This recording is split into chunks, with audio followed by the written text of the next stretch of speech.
ડાકોર રણછોડરાય મંદિરની પ્રસાદીને લઈ ઘીમાં ભેળસેળને લઈ ડાકોર મંદિરના સેવકે ઉઠાવેલ સવાલને લઈ અમૂલ ડેરીના એમડી અમિતભાઈ વ્યાસે પ્રેસ કોન્ફરન્સ યોજી।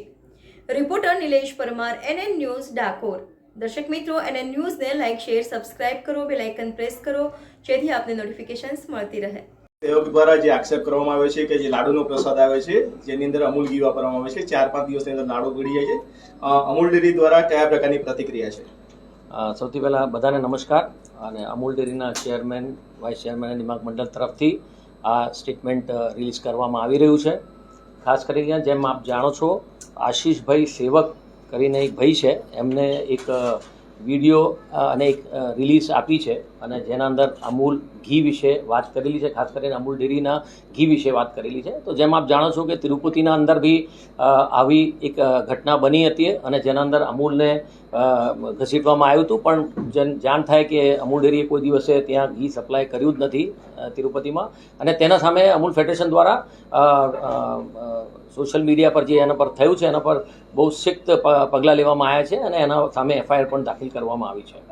આપણે વાત કરીએ ડાકોરના અંદર અમૂલ ડેરી માર્ચ 24થી ઘી સપ્લાય કરે છે।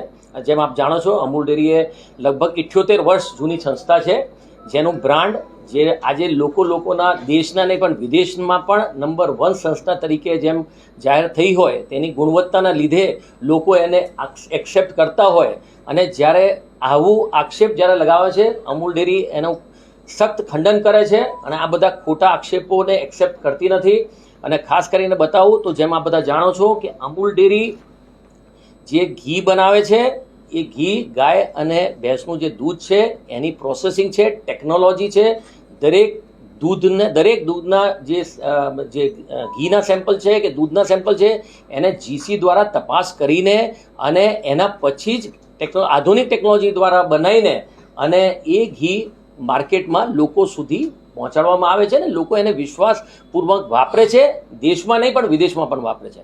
તો જે આશીષભાઈ સેવકે જે પ્રમાણે જે સ્ટેટમેન્ટ આવ્યું છે એનાથી અમે કોઈ એને એક્સેપ્ટ કરતા નથી અને કોઈ પાયા વિહોણના આ બધી વસ્તુઓ છે અને ચોક્કસપણે એના પર અમે બી FIR દાખલ કરીને અને આગળની કાર્યવાહી કરીશું, જેને બધાએ નોંધ લેવી।